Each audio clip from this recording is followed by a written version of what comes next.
On this episode of Classic Gaming Quarterly, let's read PSM issue number 3 from November of 1997.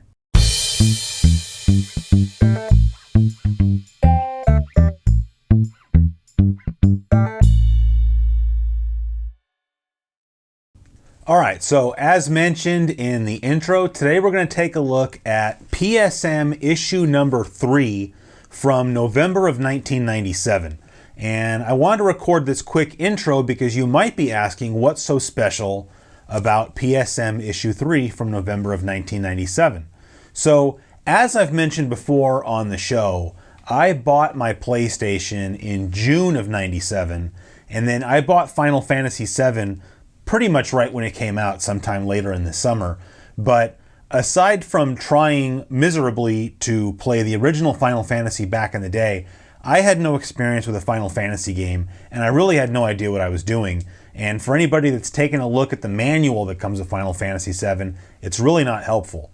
So sometime in, I don't know, maybe August, I saw this issue on the newsstands. This is the premiere issue of PSM, and the cover story here is a Final Fantasy VII walkthrough, which at the time I desperately needed. So this issue was like the first part of the walkthrough that covered the first disc, and then issue number 2 covers discs 2 and 3.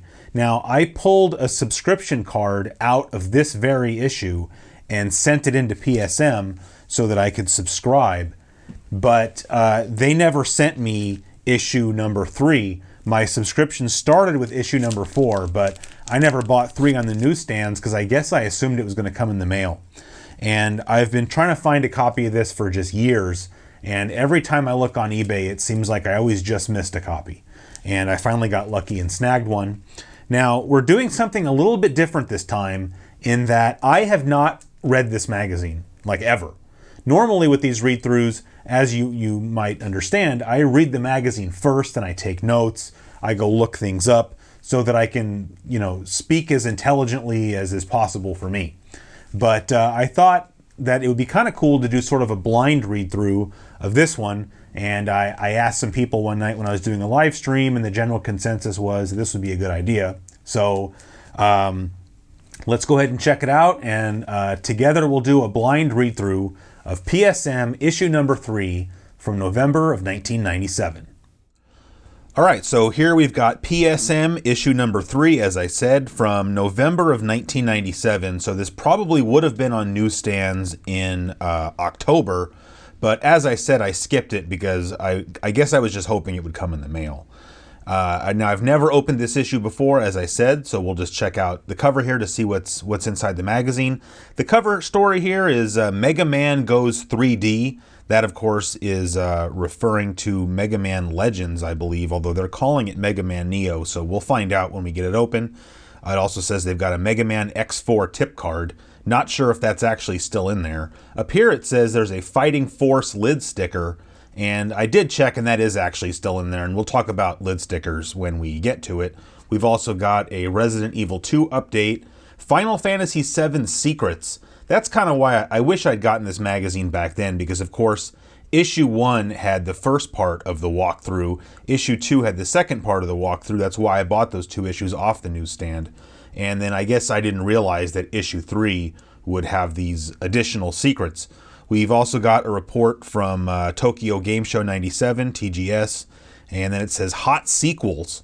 And we have Jet Moto 2, Crash Bandicoot 2, Gex 2, Tomb Raider 2, and NBA Live 98. Here we've got an ad for Porsche Challenge. I've never played that game, but just as a Porsche fan, I would like to actually check that one out. Here we've got, oh wow, here's an ad for Colony Wars. Sorry, I can't get the whole thing in frame at the same time.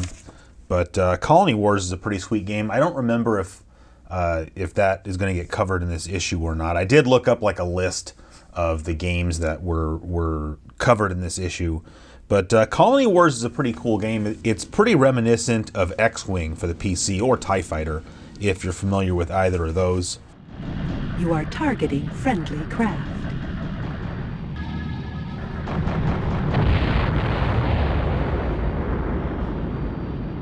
This is Midas Starport.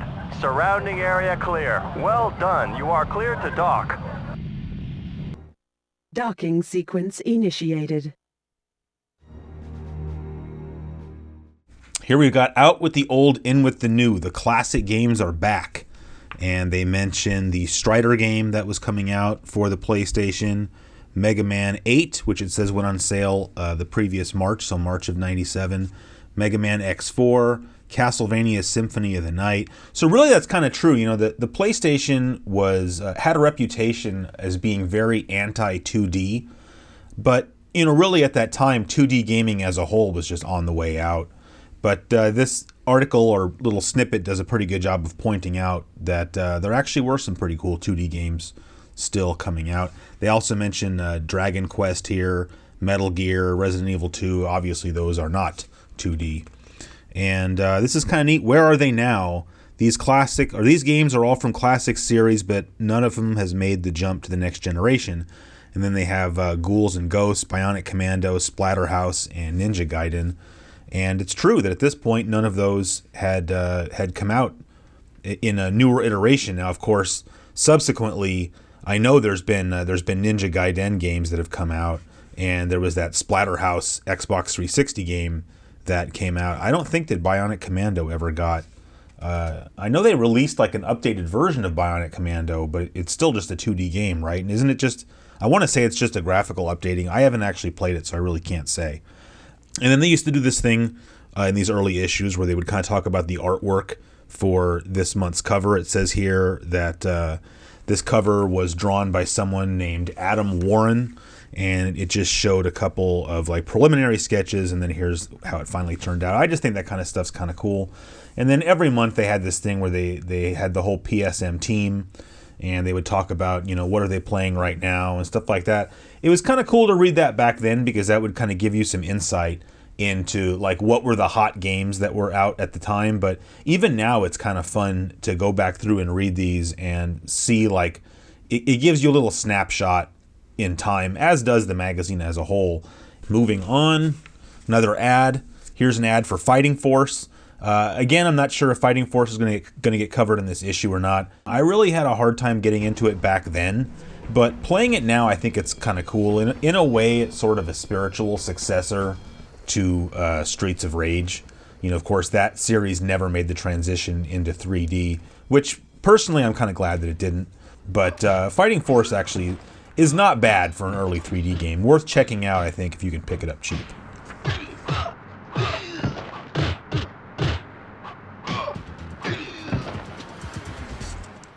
Here is the table of contents, which, as usual, I'm not really going to go through. I used to like that magazines would do this, the game index. So if you really just wanted to read about some particular game, you could figure out what page it was covered in and then just jump straight there. Here's a report from Tokyo Game Show 97. So I don't know for a fact, but I would imagine that maybe they sent Bill Paris to this. He was sort of their import correspondent, you know, spoke Japanese and whatnot. So if anybody went to this, I would assume that it was him. Gran Turismo gets unveiled. I'm pretty sure I've told this story before, but I actually got to play somewhere around this time or a little bit later. I got to play Gran Turismo before it was released here. Somebody gave me a burned disc that was just one of the Gran Turismo discs, and I had to take it over to a buddy's house that had a modded console. And I remember him checking it out and just saying that he thought the game sucked. He thought it was too hard, I guess, maybe because you know, it's a sim style game, or a little bit more sim like, so you can't just rip around the tracks like usual. But I just remember that being fun. Like he played it for like literally a few seconds and just said, "Oh, this game sucks," and gave it back to me. And of course, that ended up being, you know, one of the greatest, the beginning of one of the greatest racing game franchises of all time.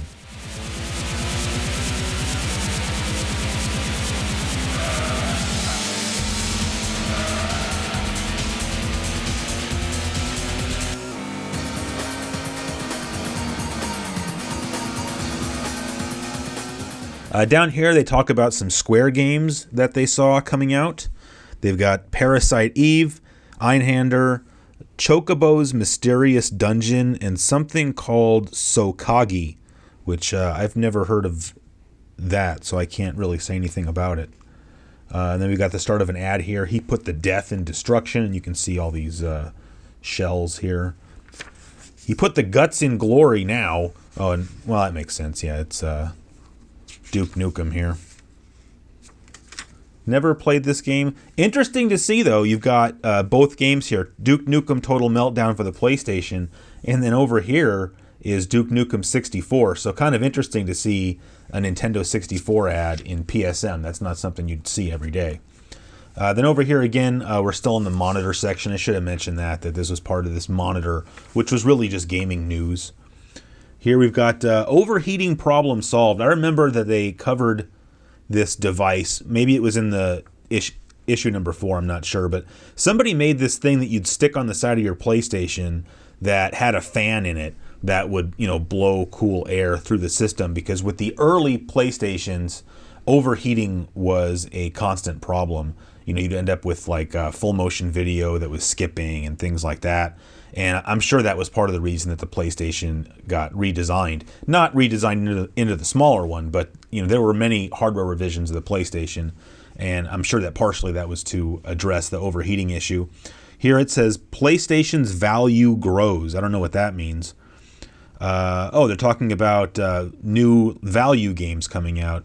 Sony is further upping the ante by planning to form a special power price lineup starting with 5 key PlayStation titles: NFL Game Day 98, Crash Bandicoot 2, Cortex Strikes Back, Parappa the Rapper, Bushido Blade, and Intelligent Cube. While it's nice that the suggested retail price will be no more than $39.99, some stores will be selling certain titles at even less. So I don't remember that because these were all new games. Like, these weren't like games that were a year or two old. So for them to come out and already be, $39 or even $35 is pretty awesome, because of course in my memory every game was $49.99 when it came out. Over here we've got the Net Yorosi update. This was something they would put in the magazine every month towards the beginning.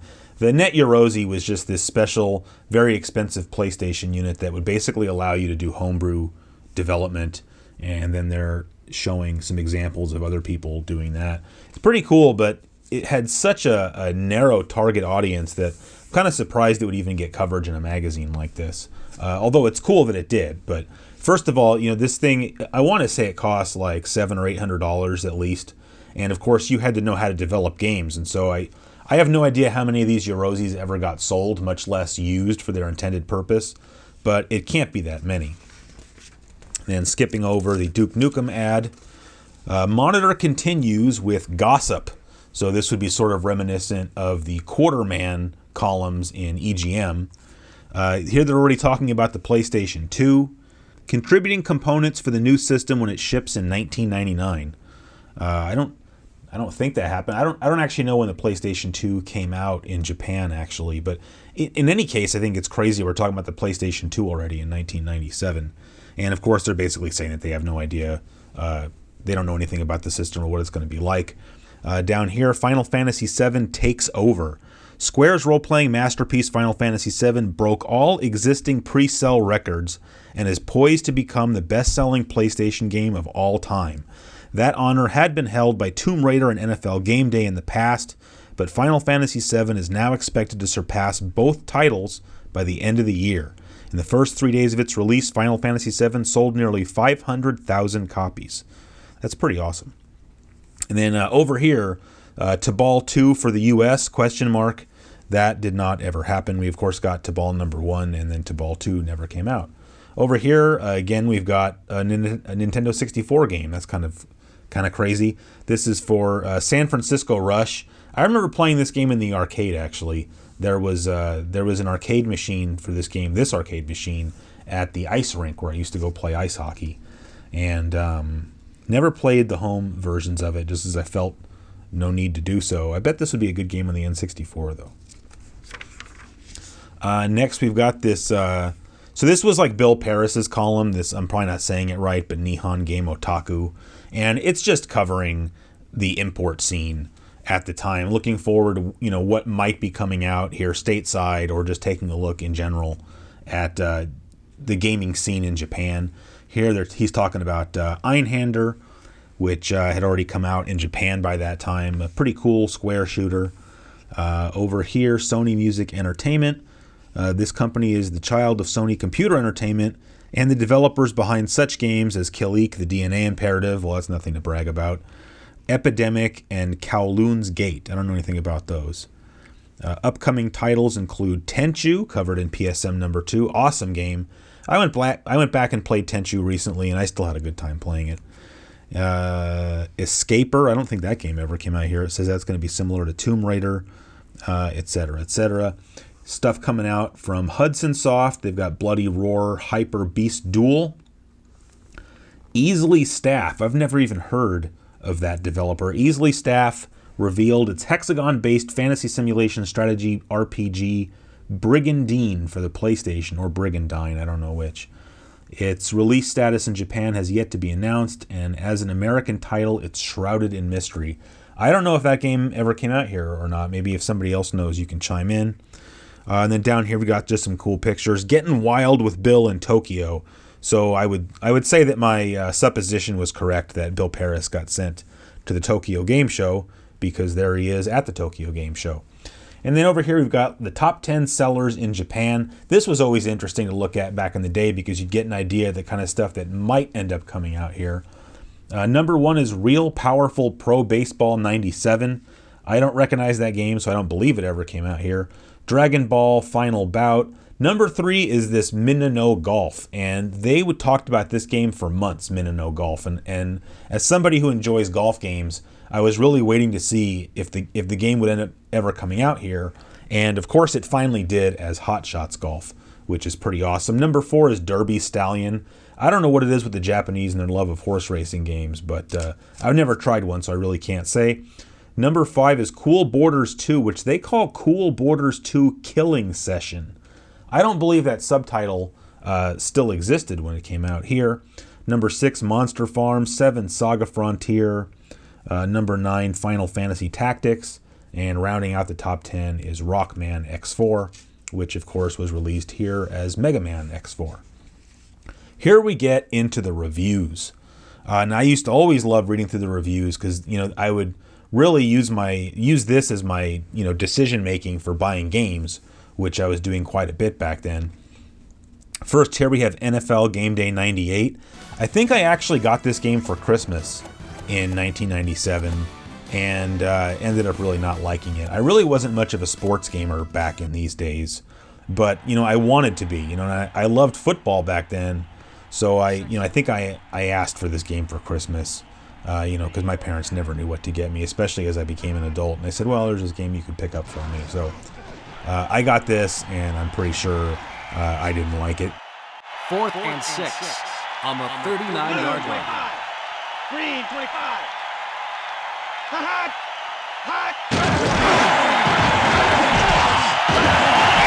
6 yards gained on the run. They give it a perfect score of 5. I'm not saying it's a bad game, but back then I was just so horrible at football games that I think I just kind of gave up on it, sadly.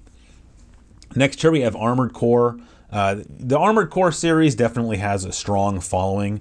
It's one of these, mech battle games, and I've never really been able to get into those. When I got my PlayStation 2, my friend and I got our PlayStation 2s together on launch day, and he picked up Armored Core 2, and he really enjoyed it, so I guess good for him. I've never really been able to get into the Armored Core games.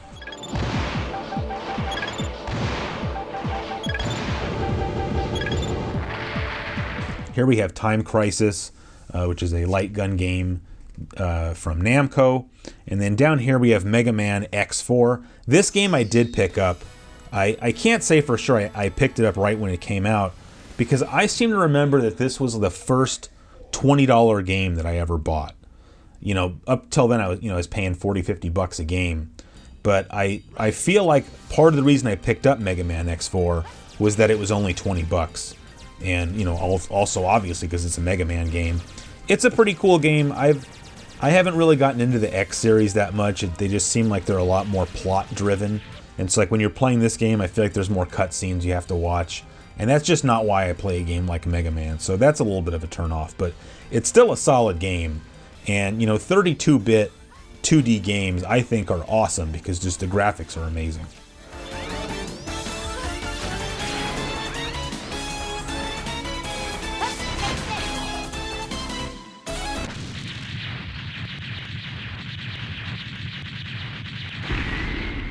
Here we've got Colony Wars, so they did actually end up reviewing it. Like I said, Colony Wars, reminiscent of something like X-Wing or TIE Fighter. I think this game is great. There was 3 of them on the PlayStation. I have all 3 of them. They give the game a perfect score, which I think is probably well-deserved. Psygnosis was one of my favorite game developers in the early days of the PlayStation. They were like a major publisher, a developer and publisher on the Amiga, and then they were a pretty big deal on the PlayStation in the early days, so much so that Sony bought Psygnosis and turned it into like Sony Studios Liverpool or something. Next to that, we have Madden 98. Hi, I'm John Madden. Welcome to Madden NFL 98.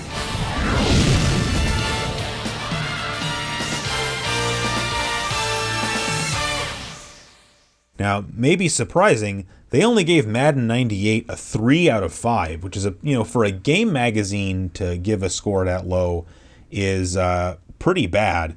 And then they're complaining here that the graphics make it look like a Genesis game.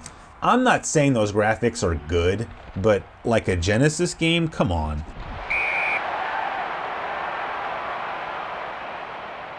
So it's now 1st and 10 at the 23. Now, I bet if you go back now and play Madden 98, most people are going to like the graphics of this better than of Game Day, just because a lot of people think that, sprite-based games have sort of aged better, which, I suppose there's some truth to that. Next, we have a review of Ghost in the Shell. Now, I know this is based on like an anime, or I don't know if it was ever a manga, but I know I think there's an anime TV series and there was a movie. I don't know anything about that kind of stuff. It is a neat game. I don't know anything about, the whole setup, except that, you're like this little mechanized beetle or something. And it kind of plays like a tank style game, except that you can actually like walk up on walls, or like I said, you're like a big bug. They even say here you can climb up or on just about any building or object. I think it's a pretty neat game.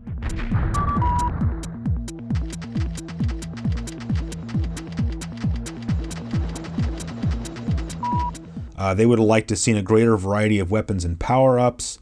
The level design doesn't give you a true sense of exploration. But despite these minor complaints, Ghost in the Shell is an excellent example of a well-designed game with attractive presentation. So, a 3.5 seems kind of harsh based on that, but whatever. Over here, we've got Street Fighter EX Plus Alpha. Street Fighter EX was the first polygon-based Street Fighter game. I'm really not sure what the opinion of this game is among like the, fighting game super fans. I think the game looks pretty cool personally.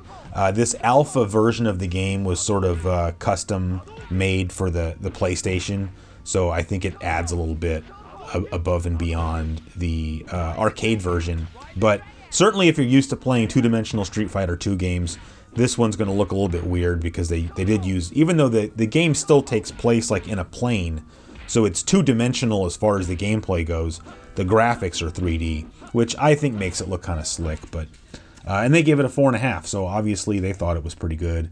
And these guys were kind of fighting game aficionados, so if they say it's a 4.5 game, then I would say it's probably a pretty good game.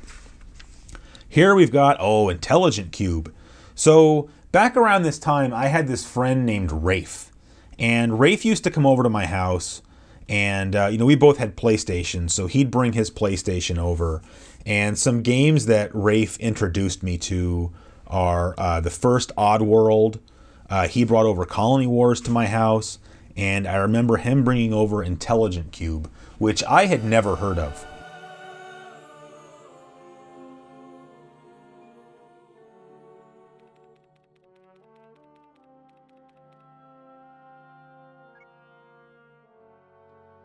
What a cool game. It's this action puzzle game. It's really hard to describe, so maybe from the gameplay footage you can sort of glean what it's about. But, basically you're on this weird platform where these big cubes are rolling at you, and you have to eliminate all the cubes before they run you over, basically, when you run out of real estate, which you do by like activating the squares underneath you. It's really hard to explain. And even back then, it was not easy to come by. Like, you couldn't just go down to Best Buy or Target and buy this game off the shelf. I think maybe Sony only pressed a limited number of copies, thinking that maybe the target audience was going to be kind of small. I'm not really sure. I got lucky. I got my first copy of Intelligent Cube out of like a previously played videos bin at Blockbuster Video for, I don't remember how much, but not much. And I've since been able to replace it with a nicer copy that I got at a flea market. But really cool atmosphere. It's very minimalist as far as the graphics goes. Like it's like this big platform that you're on is like hovering in space or something, or there's nothing around you. It's sort of creepy, like a little bit. Like the announcer guy has this big booming voice. It's got really cool like classical style music playing in the background.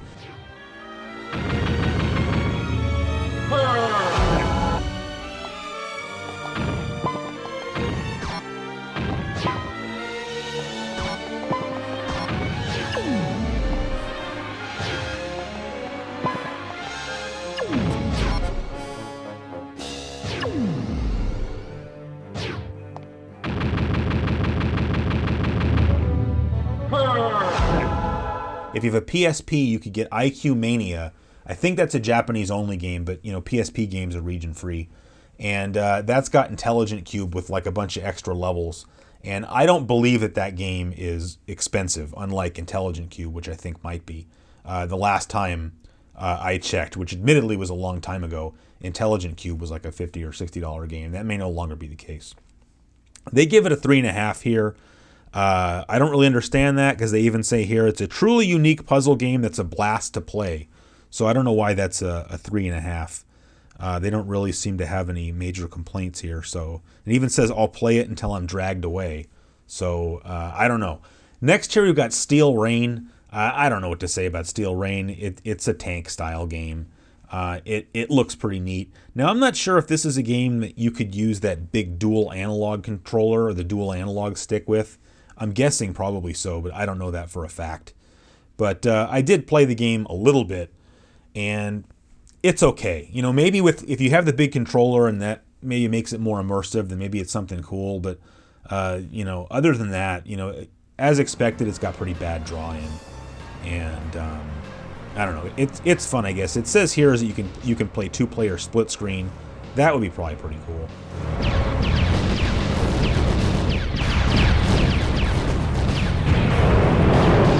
Over here we've got Marvel Superheroes.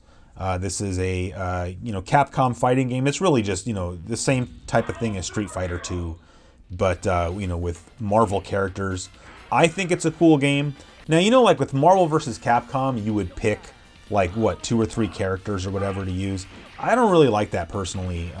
Marvel Superheroes is very straightforward. It's like playing, like I said, a Street Fighter 2 style game, but with these Marvel characters that would all end up moving over into Marvel vs. Capcom.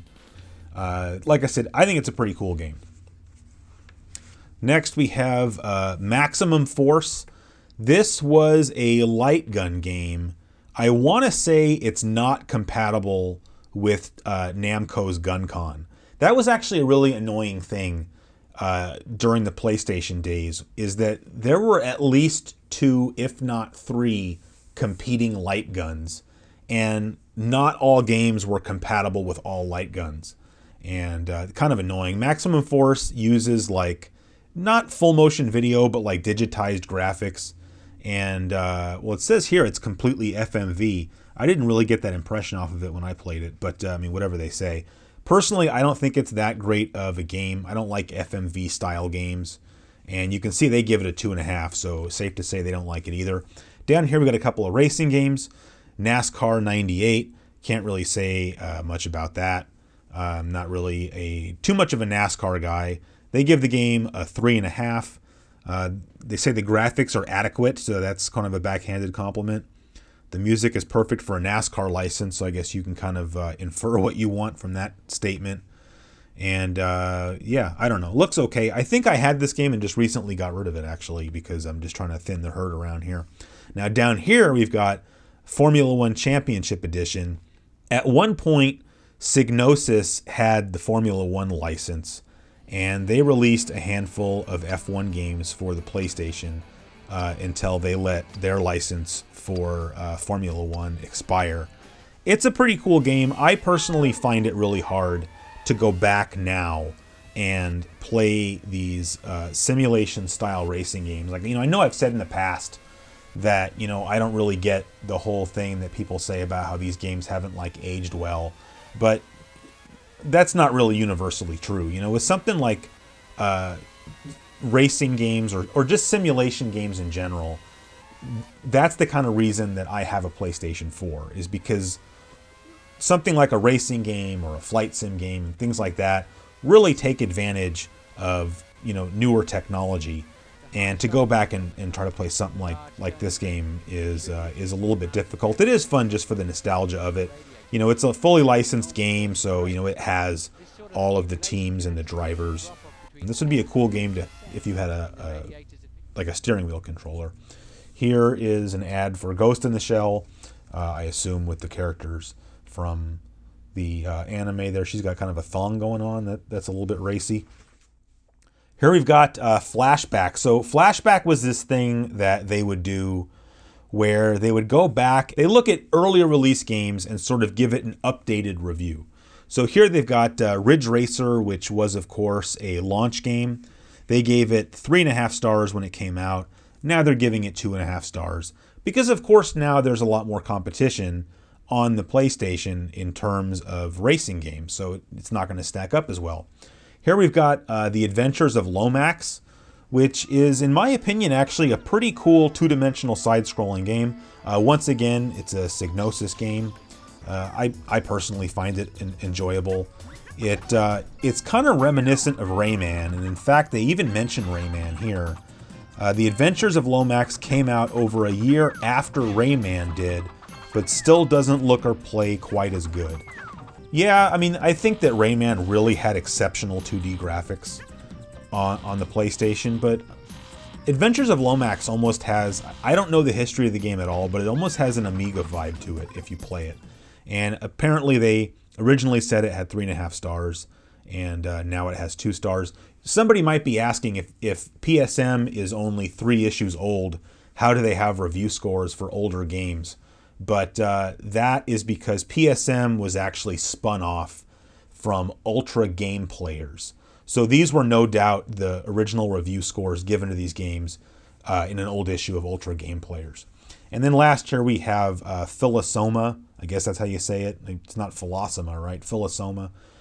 Vertically scrolling shooter. I'm not sure I've actually ever played this game, so I can't really say anything. Originally it got 3 stars and now it's knocked down to 2. So I don't know. But then they say here that you can get the game, but at a price of only $29.99. Philosoma is a great game if you're looking for a budget shooter. Well, I don't know. What does that mean? To me, a game is either good or it's not good. And a game that's not worth paying $50 for is still not worth paying $20 or $30 for, unless your reason for not buying the game is just that it's short. And then obviously I'm not going to read through these, but this backlog, they just have basically a little list of games that previously were reviewed and are just giving you the original score. So here is the lid sticker. And I'm pretty sure I talked about lid stickers when we did the read-through of PSM issue number 1. I always left the lid stickers in the magazine. I never wanted to put a sticker really on my PlayStation.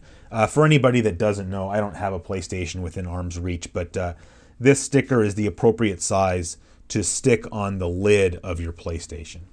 So, and that was this gimmick that PSM kind of thought up.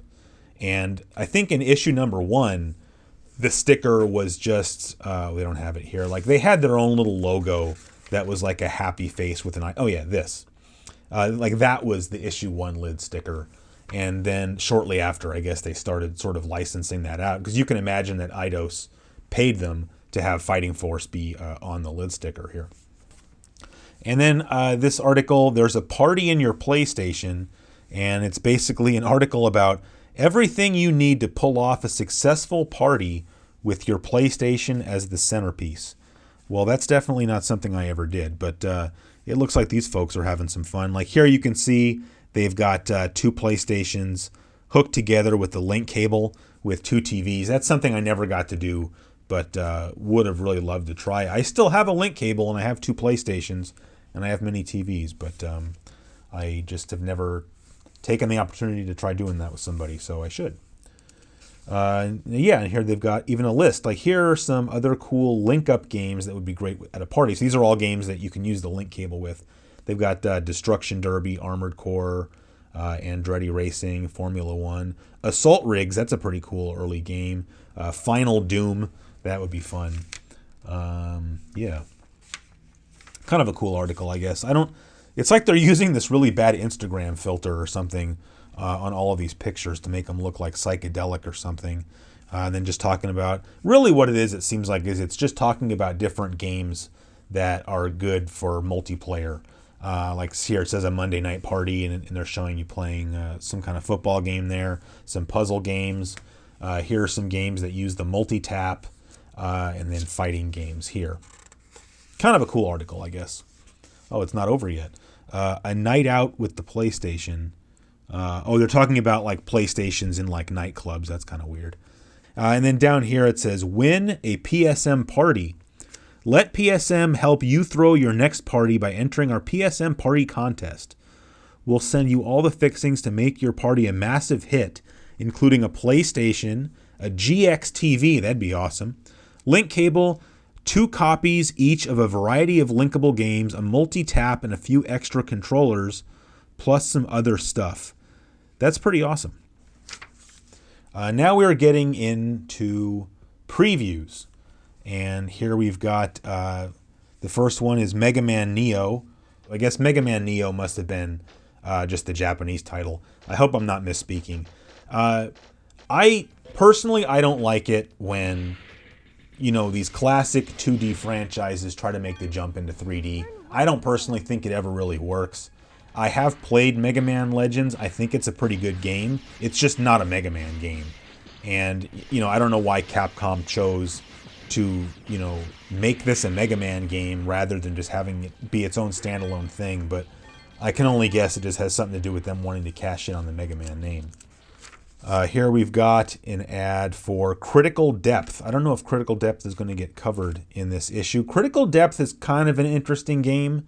It's a vehicular combat game. I can only guess that they were maybe trying to cash in on the popularity of the Twisted Metal series. But, as the name probably implies, it takes place under the sea. Like, instead of driving cars, you have these, like, submarines. But really, they almost control more like airplanes. It was a really good idea. I don't really think that it was well executed. If you're into this style of game, I would say the game is worth checking out, and I bet it's fun multiplayer. Here we've got Crash Bandicoot 2, Cortex Strikes Back. The entire series really is well regarded on the PlayStation. This one's no exception.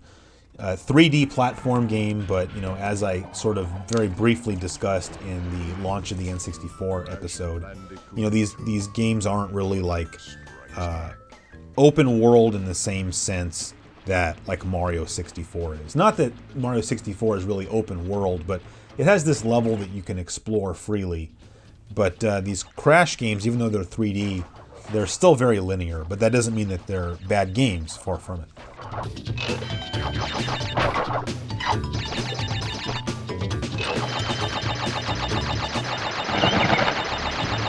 What do we got here? We've got a dual ad from Namco. Here we have Tekken 2. Of course, the original Tekken game was a very early release on the PlayStation, not a launch game, but it came out in 1995, like in the fall of 95. And I think by this time the game was already out, Tekken 2. This is just an ad for it. And then over here we've got an ad for Soul Blade, which is the predecessor to Soul Calibur. Welcome to the stage of history. So pretty cool, weapons-based 3D fighting game. Knockout. The grueling battle ended with the victory of Mitsurugi. You win. Here, of course, we have Resident Evil 2. Resident Evil 2.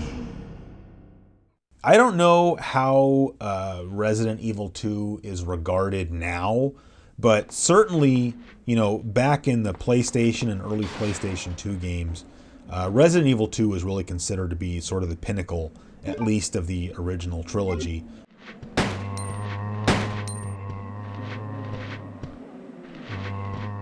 My personal favorite is Resident Evil 4, but Resident Evil 2 is certainly a great game, a lot better than the first Resident Evil. I didn't like Resident Evil 3 because that Nemesis guy was always showing up, and you just had to run. And I just felt like I was constantly scared when I played that game, but I guess that's the point. Here we've got Cool Borders 2. I never played the Cool Borders games back in the day, and I really don't know why. When I got my PlayStation 2, which, as I mentioned, was on launch day, so I had just the launch games to choose from, the game that I picked up was SSX, and I really liked it. So, and I liked, like Tony Hawk's Pro Skater on the PlayStation, so I really don't know why I never picked up one of the Cool Borders games. There was this arcade game I used to love playing back around this time that was in a bar that I used to hang out at. It was called like Alpine Skier or something like that. And again, I love that game, and it was the same type of deal where you're just, racing downhill on skis. So I'm really not sure why I never picked up Cool Borders 2. Definitely a cool game. And then over here, I'll just point out real quick, because this is exactly what I sent in when I subscribed to the magazine. They had this charter offer where you could get the first 1 year subscription for $12 or $1 an issue. And I went, what was this, like $4? No, $6. Wow. A magazine was $6 in 1997? That's crazy. So, but you can imagine then just how cheap $1 an issue is. And but that's why I didn't get this issue, is back then you did this stuff through the mail. So, I filled out this card and I just checked the bill me later option and sent it in.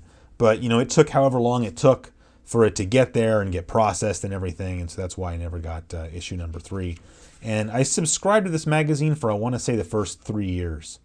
And then I don't really know why I stopped. I think I basically stopped, honestly, because I was just getting all my information online, which I guess is why a lot of these magazines ended up folding. Here we got an ad for Rampage World Tour. This is a really cool game. Now, I remember playing the original Rampage at a Straw Hat Pizza. Rampage is just an awesome game, right? You're either, basically Godzilla, King Kong, or a werewolf, but gigantic. And you're climbing up buildings and destroying them, and you're eating people, and it's pretty awesome. And then as sort of an update to that, Midway made this game Rampage World Tour that had updated graphics. I believe the graphics are polygonal, if I remember correctly. But this is an example of a game that you can pick up cheap. And if you like arcade style games, it's just a lot of fun.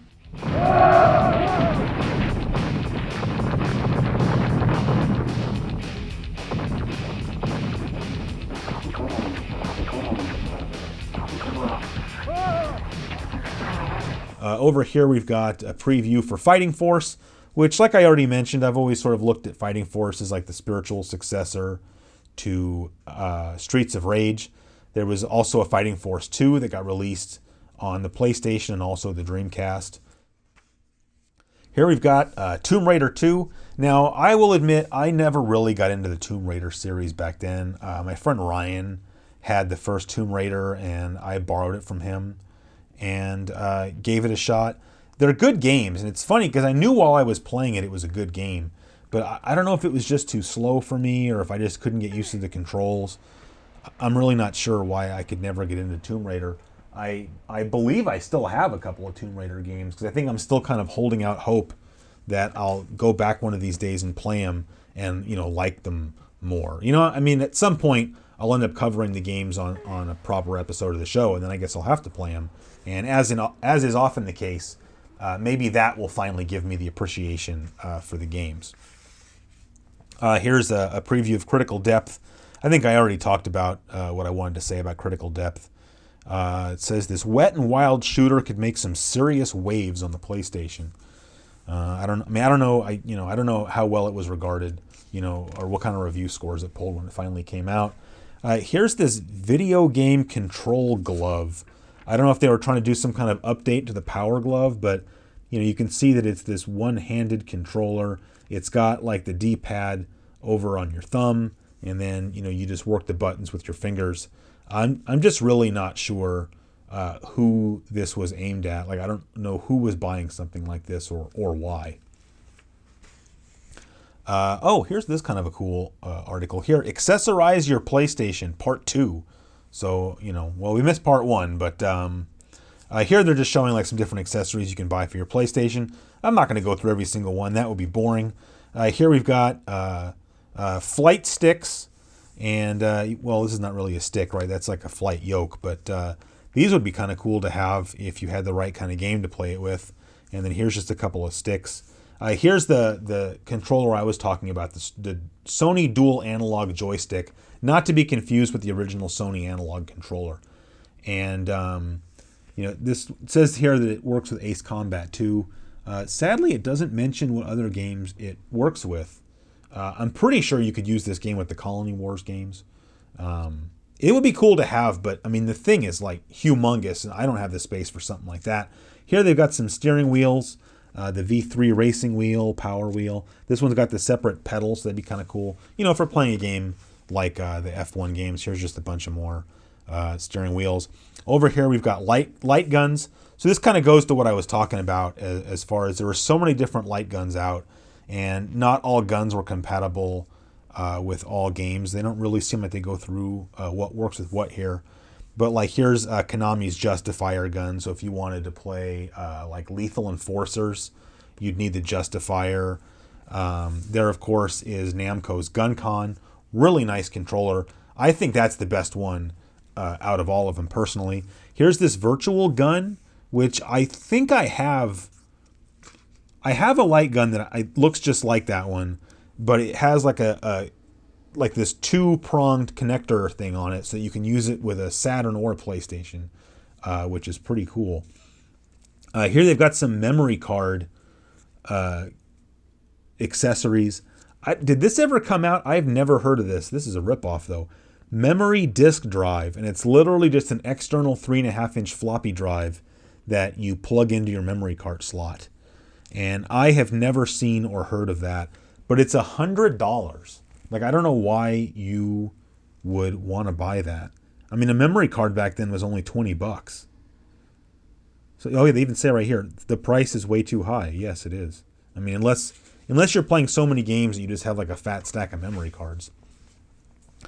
Link cables, extension cords. Hey, this is pretty neat. Look, RGB cable. You wouldn't have thought that you'd see something talking about an RGB cable back in the 90s, but there it is, a normal RGB SCART cable. That's pretty cool. RGB cables give you the best possible picture resolution for your PlayStation. We use one at PSM to get those pixel perfect screenshots. So I don't know if they were still just taking a picture of the screen, but it's pretty cool to hear them or read them actually say that they were using RGB for that. Keep in mind that you need to have a high-end TV with an RGB input. That's pretty cool. There's the Game Shark. I never had one of those. For some reason, I don't know what about these speakers makes them appropriate for PlayStation use above and beyond anything else. Scuba Virtual Immersion Visor. So they had some sort of virtual reality thing. I've never heard of that either. Did that ever even come out? And if it did, what would you even use it with? Down here we got the GX TV. I always thought the GX TV sounded so cool. My buddy Peter has one of these that he uses. Suggested retail price $299. That's kind of steep. Even back then, like for a 13-inch TV to cost $300 is a bit much for me. They even mention here that they of course prefer a bigger screen. 13 inches. I mean, I do have multiple 13-inch TVs that I use as gaming displays, but not as my primary gaming display. I think the main thing about the GX TV that was cool was those fat speakers that folded out. And then down here they've got the Sony mouse. I actually don't have one of those, but I don't know what I would use it with. It says it works with a few point-and-click adventure games and that it works with most light gun games, but who wants to use a mouse for a light gun game? I don't know if it would work with a game like Command & Conquer. That would be kind of cool. Calendar of events. Who cares? Now this is like the strategy section, so I'm not really going to go through the strategy section too much because nobody wants to really listen to that. But what I did want to point out, these were kind of cool. They had these tip sleeves, and I'm glad to see these are still in here and didn't get ripped out, because really the point of these, you probably can't tell, but these are perforated and they're folded, or well, they show you where to fold them, I should say, so that you can rip this out and fold it up and then slide it into your game, like right behind the manual or inside the manual, I guess, if you want. And so this just gives you some tips for Mega Man X4. And then up here is this, it's Colony Wars. Sorry, I got thrown off by that. So that would be pretty cool. But, it's the same thing. I never rip these out just because I kept my magazine, so I could just take out the magazine and look it up that way. So other than that, I'm just going to skip the strategy section because I don't really think anybody wants to hear that. Oh, here's an ad for this visor thing. Scuba, it's called. Take your games to a whole new level of intensity. Incredible visuals, dynamic stereo sound, and 0 distractions. So I don't know if that would be cool. It's compatible with the Sega Saturn, Nintendo 64, Sony PlayStation, and all other NTSC consoles, because I'm sure it just has AV inputs, right? And it's made by Philips, apparently, so that's kind of cool. What do we got here? Strategies for Grand Tour Racing. Oh, here's the Final Fantasy VII extras guide, just showing you where to find stuff. Again, I'm not going to go through this kind of stuff. It is kind of neat, though. Oh, showing you where to go to get all this stuff. That's very... I don't know if... Were they still using the Japanese? Well, they couldn't have been, right? Because the text is in English. But you can see the color looks all weird on that screen with the green and blue gradient. So I don't know what that's all about. Colony Wars strategy. Oh yeah, see, Ultra Game Players. I was telling you, that this game was, or this magazine was spun off from Ultra Game Players. So they had a tip line you could call, 1-900 number, cost $1.50 a minute for a pre-recorded message, I'm sure. What is this game? Mace: The Dark Age. I've never heard of it. It's a Midway game. Looks like some sort of 3D fighting game, but like I said, I've never heard of it. Still with the Colony Wars. Hey! A second lid sticker. Now, I didn't know that was coming. Critical Depth. That one looks pretty cool. Again, I don't like lid stickers, but pretty cool. Get two in the same issue. Then they always had this Code Junkies section. Remember when video games still had cheat codes? What do they got here? Carnage Heart, Ace Combat 2, Command & Conquer, Street Fighter EX, NHL 97. There was cheat codes in NHL 97? Huh. That's kind of cool. And then here's a list of tip lines for all the different game companies. You can see some of them, or maybe you can't see, but I'll just tell you. Some of them are 900 numbers, and some of them are just, probably for you a long-distance phone call, and then a couple of them are 800 numbers.